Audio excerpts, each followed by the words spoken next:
पिछले एपिसोड में हमने देखा सारा आग में फंसी थी। डोंगी सारा को ढूंढते ढूंढते उसके पास पहुंच जाता है। इधर युलचोंग अपने आदमियों से सारा को वहां से जाने देने को कहता है। तभी वो वहां से एम्बुलेंस और फायर ब्रिगेड की गाड़ियों को जाता देख गाड़ी को यू टर्न यानी सारा जहां बंद थी वहां ले जाने को कहता है। इधर डोंगी ने सारा को आग से बचा लिया होता है। अब वो दोनों सेव होते हैं। आग में फंसे रहने की वजह से सारा की हालत ऐसी नहीं थी कि वो चल सके, इसलिए डोंगी सारा को अपनी बैग पे कैरी करते हुए वहां से जाने लगता है। सारा डोंगी के इतने क्लोज होती है, वो थोड़ा ऑकवर्ड फील कर रही होती है। डोंगी सारा को बताता है कि वो बहुत परेशान हो गया था, उसे काफी चिंता हो रही थी उसकी। युलचोंग उन दोनों को ऐसे देख बहुत जेलस होता है। सीन चेंज होता है। सारा अपने ऑफिस में होती है और वो कल रात के बारे में सोच रही होती है। बेसिकली वो डोंगी के बारे में सोच रही होती है। तभी वहाँ डोंगी आ जाता है। वो सारा को कॉफी पीने से मना करता है और उससे पूछता है तुम ठीक तो हो, और सारा से पूछता है क्या सच में तुम पुलिस के पास नहीं जाना चाहती, तुम युलचोंग को ऐसे ही जाने दोगी। सारा डोंगी को बताती है कि वहाँ कोई सिक्योरिटी कैमरा या विटनेस नहीं था, इसलिए। डोंगी कहता है कहीं उसने ऐसा कुछ दोबारा करने की कोशिश की तो। सारा उससे हंसते हुए कहती है तो तुम मुझे फिर से आकर बचा लेना। सीन युलचोंग और 5 सोसाइटी के मेंबर पे शिफ्ट होता है। वो सब यहाँ लॉ स्कूल के बारे में बात करने के लिए गैदर हुए थे, जहाँ युलचोंग उन्हें बताता है कि अब हमें प्लान बी पे काम करना होगा। सीन चेंज होता है जहाँ जिन डोंगी के केबिन में घुसकर जासूसी कर रही होती है। उसके हाथ लगने से कंप्यूटर ऑन हो जाता है जिसमें युलचोंग और यूमी की फोटोज होती है, जिससे जिन देख लेती है, और वो डायरी भी जिसमें डोंगी ने यूमी के केस से रिलेटेड क्लूज भी लिखे थे। तभी वहाँ डोंगी आ जाता है। वो डोंगी को देखकर किसी केस फाइल का बहाना बनाकर वहाँ से चली जाती है। फिर वो अपने केबिन में जाकर यूमी के केस से रिलेटेड सारी न्यूज और इन्फॉर्मेशन देखती है। इसके बाद वो युलचोंग से मिलने पहुंच जाती है। वहाँ वो यूमी के बारे में युलचोंग से पूछती है। युलचोंग उससे पूछता है कि उसे इसके बारे में कैसे पता चला। तब वो युलचोंग को बताती है कि लॉयर डोंगी के पास तुम्हारे और यूमी की फोटोज और वीडियोज हैं, और शायद वो उन सब का यूज तुम्हारे डिवोर्स केस में करने वाले हैं। और युलचोंग को आउट ऑफ कोर्ट सेटलमेंट यानी सारा के टर्म्स पे डिवोर्स लेने को कहती है। इसी में उसका फायदा था। इसके बाद युलचोंग अपने असिस्टेंट से यूमी के केस से रिलेटेड पूछता है। उसका असिस्टेंट उसे बताता है कि डोंगी प्रोफेसर सीओ के फोन के बारे में उसकी फैमिली से पूछ रहा था, जो कि हम लोग पहले ही ले चुके। युलचोंग उस पे चिल्लाता है कि उसने ये बात उसे पहले क्यों नहीं बताई, और उसे डोंगी पे नजर रखने को कहता है। इधर जंगमी डोंगी को अपने रेस्टोरेंट बुलाती है जहाँ सारा होती है। उसने बहुत ड्रिंक कर रखी होती है। डोंगी सारा के पास आकर बैठता है और सारा ड्रंक हालत में बहुत ही क्यूट लग रही थी। वो डोंगी से कहती है कि आज मैं बहुत खुश हूँ, मेरी लाइफ में कुछ बहुत ही अमेजिंग हुआ है। ये कहते हुए वो युलचोंग का मैसेज दिखाती है। युलचोंग हेजी को डिवोर्स देने के लिए मान गया था, वो भी सारा के टर्म्स पे, इसीलिए सारा आज इतनी ज्यादा खुश थी। फिर दोनों साथ में ड्रिंक करने लगते। ड्रिंक करते करते सारा डोंगी के शोल्डर पे ही सो जाती है, जिससे दोनों काफी क्लोज आ जाते हैं। सीन युलचोंग पे शिफ्ट होता है जहाँ डोंगी हेजी के डिवोर्स पेपर साइन कराने आया होता है। युलचोंग पेपर साइन कर देता है। फिर उससे सारा के बारे में पूछता है कि वो तुम्हारे साथ क्यों नहीं आई। डोंगी युलचोंग को सारा से दूर रहने की वार्निंग देता है और कहता है अगर तुमने सारा को हार्म करने की कोशिश की तो मैं तुम्हें नहीं छोड़ूंगा। ये कहकर वो वहाँ से चला जाता है। इधर हेजी सारा के पास आई हुई होती है अपनी बाकी की फॉर्मेलिटीज को पूरा करने के लिए। वो बहुत खुश होती है। तभी वहाँ युलचोंग की मॉम आ जाती है। वो आकर सीधा सारा को एक थप्पड़ लगा देती है। हेजी उनसे कहती है आप ऐसे किसी को भी नहीं मार सकती हो। तभी वो उसे भी एक थप्पड़ लगा देती। ये सब देख सारा गुस्से में आ जाती है। वो भी युलचोंग की मॉम यानी अपनी एक्स मदर इन लॉ को थप्पड़ मारने वाली होती है। फिर रुक जाती है क्योंकि वो उन लोगों जैसी कोल्ड हार्टेड नहीं होती है। सारा की एक्स मदर इन लॉ और अभी अभी हुई हेजी की भी x mother in law hazy को बुरा भला सुनाने लगती हैं। तभी वहाँ डोंगी आ जाता और कहता है ये सब यहाँ क्या हो रहा है।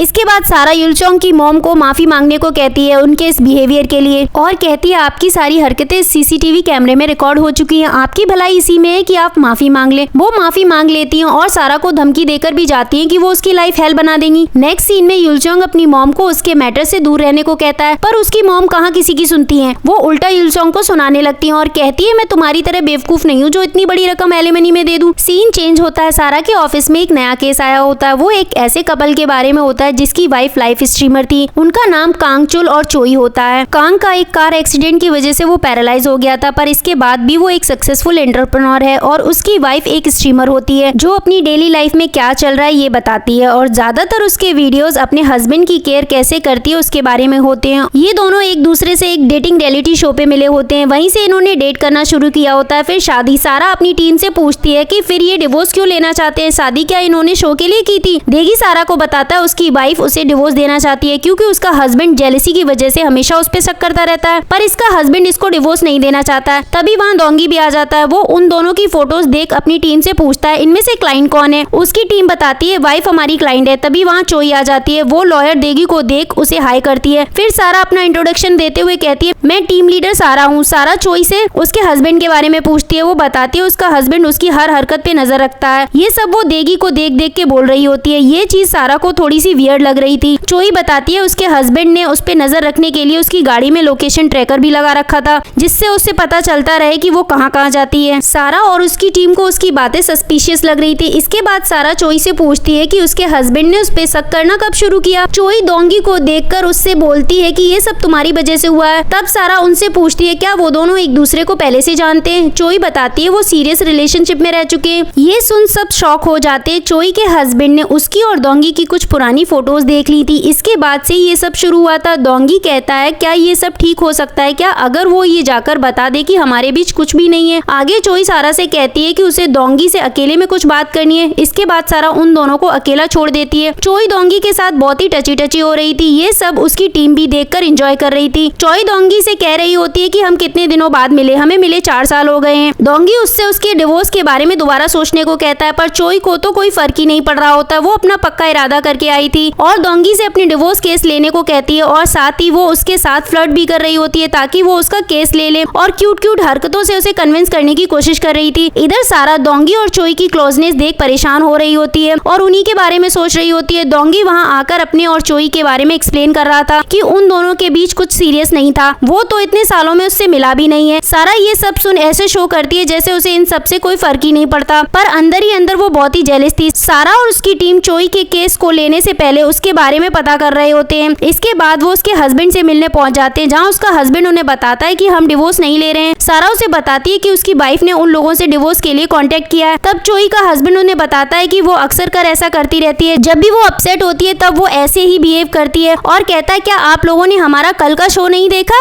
उसे देख के आप लोगों को लगता है कि हम डिवोर्स लेने वाले कपल हैं। डोंगी चोई के हस्बैंड से अपने और चोई की फोटोज के बारे में पूछता है, जिससे डोंगी को पता चलता है कि चोई झूठ बोल रही थी। तब वो उसे बताता है मेरी वाइफ व्यूज के लिए कुछ भी करती है। डोंगी उससे उसकी इंजरीज के बारे में पूछता है, वो कुछ खास नहीं बताता, जिससे वो लोग श्योर हो जाते हैं कि कुछ तो गड़बड़ है जो वो छुपा रहा है। सारा और डोंगी वहाँ से जा ही रहे होते हैं कि चोई आ जाती है। वो उन लोगों से कहती है आप लोग यहाँ क्या कर रहे हैं, आप लोग मेरे हस्बैंड से मिले, वो भी मेरे बिना परमिशन के। और डोंगी से कहती है तुम मुझ पे शक कर रहे हो क्या। वो लोग उसे बताते हैं कि हमें बस चीजों को लेकर क्लैरिटी चाहिए थी, इसीलिए। फिर चोई कहती है वो कुछ बताना चाहती है। सारा उन दोनों को बात करने के लिए अकेला छोड़कर वहाँ से जाने लगती है। जाते हुए वो चोई को देखती है जिसने डोंगी का हाथ पकड़ रखा था। डोंगी उससे अपना हाथ छुड़वाता है, पर चोई फ्लर्ट करे ही जा रही थी। वो डोंगी के साथ टाइम स्पेंड करने को कहती है। डोंगी इस सब के लिए मना कर देता है और कहता है अगर वो उससे ऐसे ही बात करती रही तो वो उसकी कोई भी हेल्प नहीं करेगा। चोई कहती है वो ये सब मजाक कर रही थी। इसके बाद डोंगी वहाँ से चला जाता है। फिर चोई युलचोंग को कॉल करती है, जिससे हमें पता चलता है कि युलचोंग ने चोई को सारा के ऑफिस में भेजा था ताकि वो डोंगी और सारा को अलग कर सके। चोई को तो डिवोर्स भी नहीं चाहिए होता है, वो ये सब नाटक कर रही थी। युलचोंग उससे कहता है मैंने तुम्हें डिवोर्स लेने को नहीं कहा था, तुम्हें बस डोंगी के साथ सोना था, बेसिकली नाइट स्पेंड करनी थी ताकि सारा डोंगी से अलग हो जाए। वो उसे इस सब के लिए और पैसे ऑफर करता है। इसके बाद चोई मान जाती है। चोई डोंगी के ऑफिस पहुंच जाती है, जहाँ वो ड्रिंक करती है और डोंगी के साथ फ्लर्ट करना स्टार्ट कर देती है। डोंगी उससे वहाँ से जाने को कहता है, पर वो नहीं सुनती है। इधर सारा डोंगी के कैबिन की तरफ आ रही होती है, तभी चोई उसे देख लेती है। इसके बाद वो डोंगी को पीछे से हक कर लेती है। सारा ये सब देख वहाँ से चली जाती है। डोंगी चोई के इस बिहेवियर से गुस्से में आ जाता है और उससे कहता है कि तुम्हारा ये सब नाटक मेरे साथ नहीं चलेगा और उसे वहाँ से निकल जाने को कहता है। चोई चिढ़कर वहाँ से चली जाती है। बाहर आकर चोई युलचोंग के सेक्रेटरी से बात कर रही होती है, जिसे सारा सुन लेती है। वो उससे पूछती है कि तुम्हें युलचोंग ने भेजा है। चोई सारा से कहती है अब तुम्हें सब कुछ पता ही चल गया है तो मैं तुम्हें बता दूं मुझे कोई डिवोर्स नहीं चाहिए था। फिर सारा ये सब डोंगी को आकर बताती है। सारा की टीम चोई के केस को रैप अप करने वाली होती है, तभी बॉम्ब चोई जैसे एक केस को दिखाती है जहाँ उसका हस्बैंड भी हैंडीकैप होता है और उसको भी आए दिन चोटें लगती रहती थी और ये सब उसकी वाइफ कर रही थी। उसे एक सिंड्रोम था जिससे वो अपने आसपास के लोगों को हर्ट करती रहती थी और बॉम्ब कहती है ऐसा ही कुछ चोई के हस्बैंड के साथ तो नहीं हो रहा है। सारा ये सब सुन कहती है अब हम इस केस को बंद नहीं करेंगे, अब हम ये केस कांगचुल की तरफ से लड़ेंगे। वो इसके बाद चोई के हस्बैंड यानी कांगचुल से मिलने पहुंच जाती है, पर वो उन्हें चोई के बारे में कुछ नहीं बताता। इसके बाद सारा के टीम मेंबर सारा से कहते हैं कि अब इसका केस हम कैसे लड़ेंगे जब वो खुद ही अपनी हेल्प नहीं करना चाहता है। तब सारा बॉम्ब से पूछती है तुम उस दिन किस पर्स के बारे में बता रही थी जो चोई को चाहिए था। तब बॉम्ब सारा को उस पर्स के बारे में बताती है। वो पर्स बहुत ही कॉस्टली होता है और इतने पैसे चोई के पास नहीं थे। चोई इसके लिए लाइव स्ट्रीम कर रही होती है जिसमें वो डिनर का बोलती है, जो भी व्यूअर सबसे हाई बोली लगाएगा वो उसके साथ डिनर पे जाएगी। सारा और उसकी टीम ये बोली में सबसे ज्यादा पैसे लगाकर जीत लेते हैं। फिर देगी उससे मिलने जाता। उसने अपना गेटअप चेंज कर रखा था ताकि वो उसे पहचान ना सके। बेसिकली वो डिनर ना होकर नाइट स्पेंड का सीन होता है। ये सब सारा और डोंगी चोई के हस्बैंड को सुना रहे होते हैं। इसके बाद वो सारी सच्चाई बताता कि कैसे चोई उसे इंजरी देती थी और उसे फिजिकली और मेंटली हैरेस करती है। वो उससे डिवोर्स इसलिए नहीं ले रहा था ताकि ताकि दुनिया को उसके बारे में पता ना चले। अगर उन्हें पता चला तो लोग उसे कमजोर कहेंगे और तरह तरह की बातें करेंगे। बेसिकली उसकी लाइफ से अब उसे कोई भी एक्सपेक्टेशन नहीं बची थी। सारा और दोंगी उसे डिवोर्स केस फाइल करने के लिए मना लेते हैं। सीन चेंज होता है जहाँ चोई ने एक पार्टी रखी थी। वो पार्टी उसकी शादी की 3rd एनिवर्सरी की थी। ये सब भी वो व्यूज के लिए ही कर रही होती है, जहाँ सारा की टीम भी होती है। चोई अपनी ड्रेस और बाकी चीजों का शो ऑफ कर रही होती है। तभी वहाँ सारा की एंट्री होती है, जिसने लिमिटेड एडिशन का सूट पहन रखा होता है। सब सारा के बारे में ही बात करने लगते हैं। सारा ने ये सब पहले ही प्लान कर रखा था। तभी वहाँ एक औरत आकर चीजें तोड़ने फोड़ने लगती है और चिल्लाते हुए कहती है, कहाँ है वो मिस्ट्रेस जिसने मेरे हस्बैंड को फंसा रखा है। वो चोई को मारने पीटने लगती है। ये सब लोग लाइव देख रहे होते हैं। इसके बाद उसका पर्दाफाश हो जाता है और उसका असली चेहरा दुनिया के सामने आ जाता है। इस तरह सारा एक और केस सॉल्व कर लेती है। इसके बाद हेजी से मिलने पहुंच जाती है, जहाँ हेजी सारा को युलचोंग से रिलेटेड कुछ फाइल्स देती है जो उसके फादर ने संभाल के रखी होती है, और कहती है शायद ये तुम्हारे कुछ काम आ जाएं और तुम अपने बेटे को वापस ले पाओ। सारा इस सब के लिए उसे थैंक यू बोलती है। उन फाइल से सारा को 5 सोसाइटी के मेंबर के बारे में पता चलता है और साथ ही प्रोफेसर और यूमी के केस के बारे में भी, और उसे ये भी पता चलता है कि ये केस दोंगी संभाल रहा था। इसके बाद सारा दोंगी से बात करने आती है। दोंगी उसे सब बताता है। इसके बाद सारा उसकी वो डायरी भी देख लेती है, जिसके बाद वो दोंगी पे बहुत गुस्सा करती है कि उसने सब कुछ उससे छिपा के रखा और वो इस केस की वजह से उसके साथ काम कर रहा है। दोंगी सारा को समझाने की कोशिश करता है कि ऐसा कुछ भी नहीं है। सारा गुस्से में बाहर आ जाती है। दोंगी भी उसके पीछे पीछे बाहर आ जाता है। इधर युलचोंग की गाड़ी जा रही होती है। उसे देख सारा दोंगी को किस करने लगती है। ये युलचोंग भी देख लेता है। इसी सीन के साथ एपिसोड खत्म होता है। मिलती हूँ मैं नेक्स्ट एपिसोड में। वीडियो पसंद आया हो तो चैनल को like share subscribe. Thank you for listening and watching.